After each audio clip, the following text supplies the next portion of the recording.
Hi, welcome to Mission Healthy Living. My name is Beth Trapani, and this is a series of webisodes sponsored by the Pottstown Health and Wellness Foundation. This series is focusing on the health benefits of planting a garden. And today our guest is Gretchen Lee. And Gretchen, you are a master gardener. You have that certification from Penn State University. And how large is your farm that you have? Your piece of property, several acres? Well, no, it started out as 20, but over the years we now have 80. You now have 80, my goodness. So you have lots and lots of land to plant. Today we're going to be talking with you about how and why to plant organic. Everywhere you go, that's all you hear is organic, organic, and you know our nation has kind of shifted that way. And as you know, there's a list called the Dirty Dozen, which is the list that the Environmental Working Group puts out that says these are the 12 items of produce that if you're gonna ration your organic dollars, these are the ones that carry the most pesticide. They call it a pesticide load. Right. So those are the ones that you should really buy organic. But there's a really easy way to do it, and that's just grow your own. So why would someone want to grow organic when it comes to food? When it comes to food, well, you're not ingesting chemicals. That would be the real reason. But the only thing, but what's sort of interesting about organic versus not organic is that when you're using the chemical fertilizers on your soil that have the nutrients that your plants need, these, in order to dissolve quickly and get the nutrients to the plant, there are a lot of salts and different things in this fertilizer. And then the fertilizer is really wrecking the structure of the soil. So if you're wrecking the structure of the soil, then it gets compacted. But if you put organic matter in it, like leaf compost or just compost, and use organic fertilizers, which are a slower release, that way the soil itself is getting more fertile. So it's actually better for the environment, not just for your own. You're working with nature. Okay, great. So not just your own body. Right. Yeah, and a lot of the pesticides and fungicides that they use, there is good bacteria, there is good fungicides, and the plants thrive on that. They have a relationship, the plant's roots have a relationship with the good bacteria and the good fungus. If you put something that kills the bad fungus and the bad bacteria, it's going to kill the good stuff too. Okay. So. Okay. Give us an example how, you know, if somebody wants to try organic, they have a little garden at home, what are the kinds of things that they need to think about as they're preparing to do that? Well, when you buy a pesticide or a fungicide, make sure it says organic. But organic does not mean safe, which I learned when I was taking some classes from Penn State. I just thought, well, if I get that neem oil all over me, big deal, it's organic. Yes, it's a concentrate, it's not meant for your skin. No, still put your gloves on. Okay. And you have to be careful if you're working with children around that. Yeah, I think that's why I really got into it. And I have a rose bed, and roses, you know, take sprays and things, but once I had children, I just did organic, and if they're not perfect, I don't care. I'm not going to do that for my children. Do the organic pesticides work as well as the non-organic? They do, but you have to apply them more often. Okay. Okay. So a little bit extra work, but you feel like it's more worth it. Yes, and I don't care about a bug so much. And then there's some plants you can read on your seed packets that are more resistant to bean mosaic mold. So you can grow things that are maybe resistant to some of the diseases and the pests that you might get in your area. If somebody commits and says, okay, I do want to grow organic and this is the way I'm going to go, how would you recommend, what should they look at? What kinds of fruits or vegetables are going to work fairly well for them in an organic environment? I'd say anything. Anything? Yeah. Okay. It doesn't matter. It's not, you know, like tomatoes, or everybody always jokes about, I planted one zucchini, now I have bread for, I have zucchini bread for the entire neighborhood. Is there anything that's difficult to grow with organic, or not really? Well, I'd say cost effective or labor.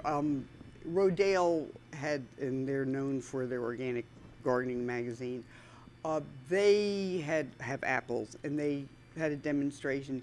To keep the bugs off them, you spray them with like a clay compound. Every time it rains, you have to spray it. Yeah. So the apples, we never did anything to our apples when the kids were little, and we just let them be naughty and everything, and we made applesauce. That was fine. But now that the kids are gone, we do have someone come spray them once or something, but they're still getting a few little naughties. But there's something I bought last year and forgot to put it up this year. It's for capturing the apple maggots, I guess. And it's this little plastic globe, and then you paint sticky stuff on and you hang it in the tree. So you can do things like that, but just don't care if your apple's absolutely perfect looking. Okay, so that takes care of the pesticides. How about the actual soil? We had started talking about fertilizer and things. What do you need to look for? If I go to Home Depot or a gardening center, does it specifically have to say organic soil on the label? I would make sure it's got a signia. Because you go to the supermarket, natural chicken, you know, pesticide-free chicken, organic chicken. What are you trying to tell me? It's very confusing. Those labels just make me paranoid, period. But Espoma, it's E-S-P-O-M-A, makes a whole series of fertilizers. Or if your soil's low in potassium, I forget there is something that you put in it that'll raise the potassium. There's 3 different things. This is in case people don't know about gardening. They need nitrogen, potassium, and phosphate. The nutrients that a garden needs. Okay. So sometimes if your garden's getting very, very leafy and no fruit, you have too much nitrogen. Okay. So you can get your soil tested. You can just send it down to Penn State Cooperative Extension, and they'll say you have too much of this, too much of that, put this in. But Espoma has a product that would take care of any of your needs. Okay, but be sure that the soil itself, that the label says organic. If it doesn't say that. You're not going to buy soil, are you, if you have a garden? How about for a container garden or then I would buy organic. Okay, terrific. How easy is it to plant a garden? Is it hard? Is it difficult? I guess it can be as difficult as you want it to be. It's hard to start it because you have to dig up and till the soil. But we have 2 plots, we alternate. So if all the zucchini got some kind of disease this year, which zucchini almost always does, then next year you flip it and do it here. This way you're not keeping the disease in the soil. But ours is so easy, we've been doing it years. So all I do is dig a little bit and put it in. If you're digging into your lawn, that is not good soil. So there, if you really wanted to start a garden, it'd be good to dig it in the fall. Put in a lot of leaf compost. Then test it in the spring. Just make sure that you have the nutrients in the soil. And if you need to put a little fertilizer in, put it in.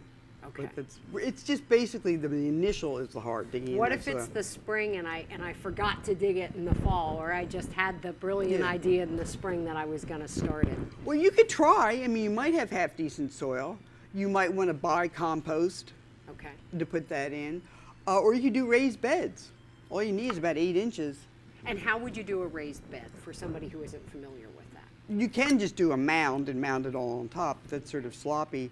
It would be really good to use cedar or black locust, a wood that doesn't rot very easily.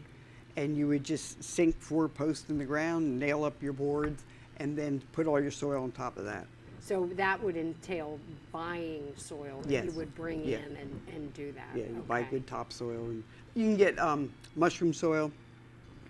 If somebody said, it's time, I want to do a garden, but I'm not quite ready to get out the rototiller and do all that, what would you recommend would be the easiest thing to start with, the easiest crop?